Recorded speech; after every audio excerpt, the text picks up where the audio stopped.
Добар ден, ученици! Јас сум наставничка Силвија Димова по биологија, хемија и природни науки. Денес ќе зборуваме нешто од областа на биологијата, поточно ќе се запознаеме нешто со процесот на размножување и видовите на размножување кај растенијата. Поточно, денеска повеќе ќе се задржиме на процесот полово размножување кај растенијата. Што ќе научиме од овој час? Од овој час ќе научиме што е тоа размножување, какви видови на размножување постојат кај растенијата, што е тоа полово размножување, значи рековме дека повеќе ќе се задржиме на процесот полово размножување, ќе видиме кои се генеративните органи кај растенијата, како органи за размножување и која е нивната функција во растителниот организам. Значи, овие работи ќе треба да, ако внимавате убаво, ќе треба на крајот од часот да можете да ги објасните овие поими. Па да почнеме. Прво да видиме што е тоа размножување. Овде имаме представено една слика кај едно растение, затоа што денеска рековме дека ќе се задржиме малку повеќе на процесот размножување кај растенијата. Како започнува животот на едно растение? Значи, од семето го засадуваме во почвата, потоа никулецот кој што се наоѓа во самата семка почнува да рти и од него постепено се создаваат најпрво вегетативните органи, односно органите со кои што растението расте, а потоа и генеративните органи кои што служат за размножување. Ќе видиме малку подоцна повеќе за генеративните органи. Значи, потоа имаме формирање на цветот, па плодот, и во плодот внатре се наоѓа повторно семето. Семето можеме повторно да го засадиме во почвата и на тој начин се врши еден циклус во природата. Појавата или процесот на создавање на ново потомство и оставање на тоа потомство да живее после родителите се нарекува размножување. Овој процес е карактеристичен не само за растенијата, туку знаеме дека е карактеристичен за секој жив организам, почнувајќи од најмалите микроорганизмите, потоа животните, растенијата и човекот. Значи, секој жив организам во суштината го има процесот на размножување за да може да остави свое потомство. Сега да видиме понатаму какви видови на размножување постојат. Како кај животните, човекот, така и кај растенијата постојат два основни типа на размножување. Тоа се полово размножување и бесполово размножување. Да ги објасниме малку повеќе овие поими. Половото размножување, затоа и се нарекува полово, затоа што се одвива со помош на посебно диференцирани клетки со посебна градба, наречени гамети.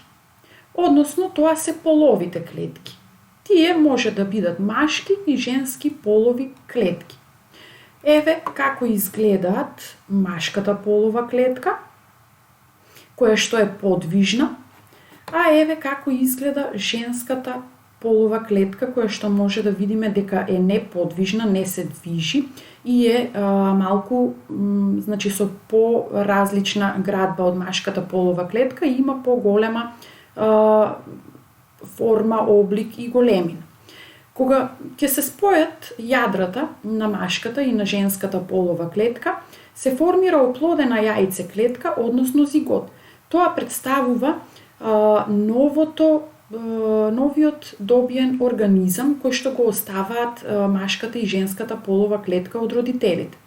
Овој процес на спојување на машката и на женската полова клетка се нарекува оплодување и е карактеристичен, да повториме уште еднаш, само кај половото размножување.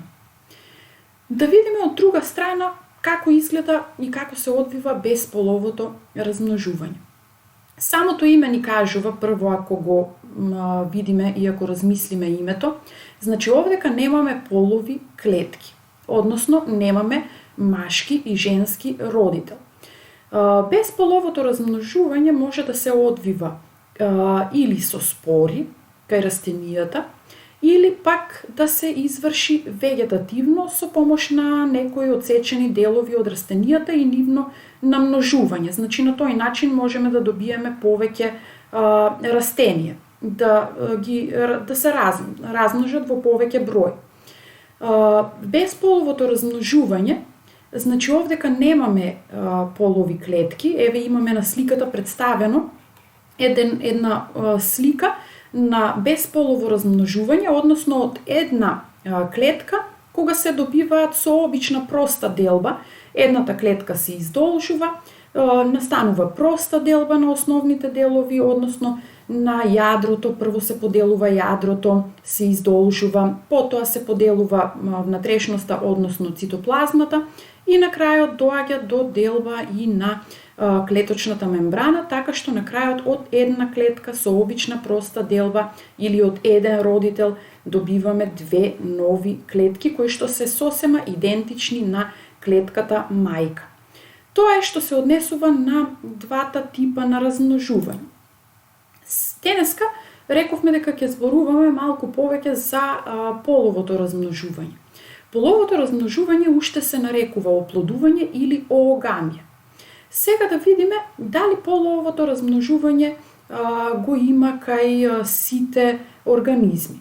Од растенијата половото размножување се среќава и кај простоградените растенија.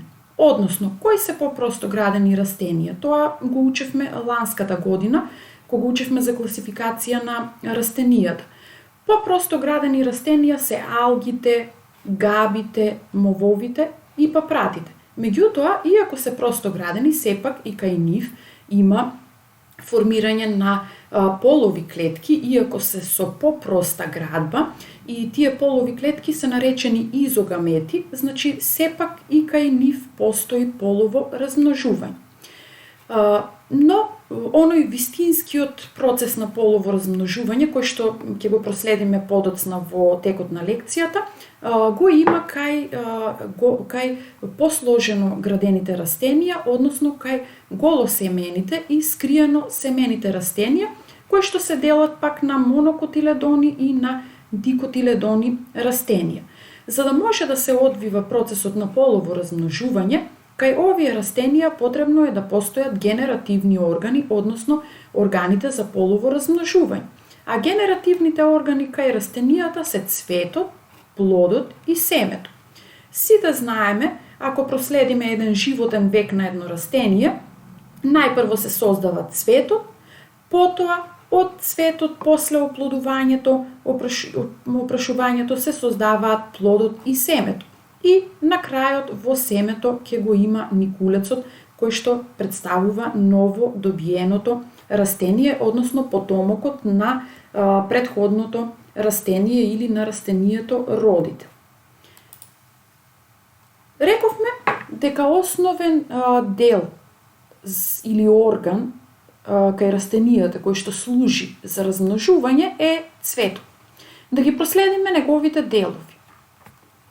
Деловите на цветот се цветната ложа, тоа е овој дел долу, кој што се наоѓа прикрепен на цветната дршка и тој ги држи сите други делови на цветот, на самиот цвет.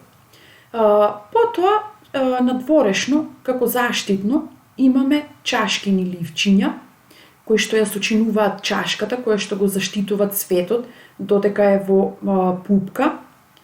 Потоа имаме шарени, обоени, значи може да бидат во различни бои, тоа се венечни ливчиња.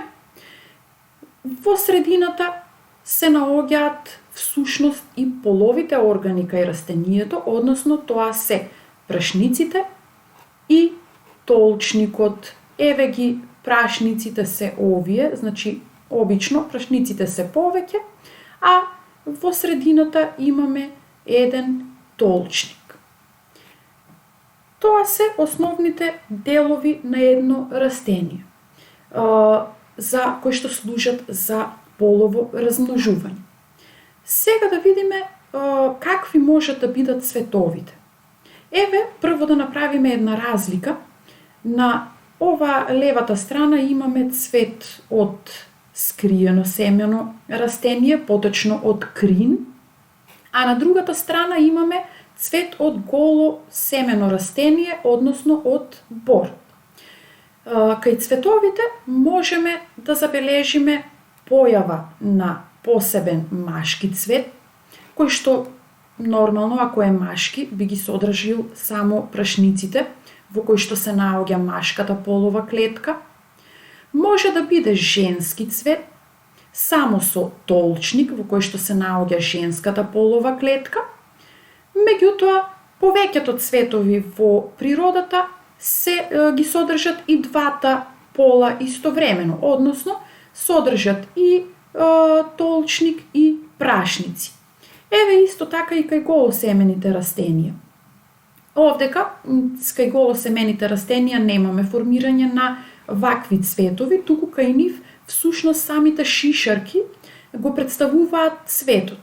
Кај голосемените растенија имаме женски шишарки, еве ги овие горе, што се представени на сликата, и машки шишарки во кои што се наоѓа машката полова клетка. Цветот, односно овие органите за полово размножување, еве ги толчникот и прашниците, мора да бидат некако заштитени. Сите оние делови кои што се наоѓаат околу цветот го сочинуваат околу цветникот. Околу цветникот може да биде сложен, како на оваа слика овде, и се нарекува перијант, односно има и чашкини и венечни ливчиња. Но кај некои растенија чашкините ливчиња изостануваат, така да имаме прост околу цветник кој што се нарекува перигон. Еве го, значи само со венечни ливчиња, без оние надворешните чашкините ливчиња. Сега повеќе ќе се задржиме на половите органи кај растенијето. Да видиме прво за машкиот полов орган кај растенијето, односно за прашникот, да видиме за градбата на прашникот. Секој прашник се состои од два основни дела. Еве може да забележиме на сликата, и тоа прашнички конец, еве го, на кој што се држи прашникот, и горе имаме торбичка, прашникова торбичка или кесе, наречено антера, кое што се состои од две полуантери. Еве ги како изгледаат ако направиме еден напречен пресек на прашникот, еве како некоја форма како на пеперутка. Доколку од овој дел ставиме да наблюдуваме под микроскоп, еве што ќе видиме, што ќе забележиме. Значи, овој пресек напречен, еве како изгледа под микроскоп, и веќе овдека се гледа како има формирано поленови зрна. Всушност, самите поленови зрна ја представуваат машката полова клетка кај растенијата.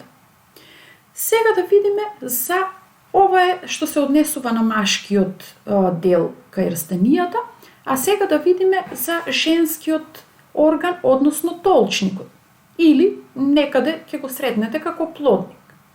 Толчникот е женскиот репродуктивен орган, кој што се наоѓа во средината, еве може да видиме, се наоѓа во средината на цветот, и во него е сместена женската јајце клетка.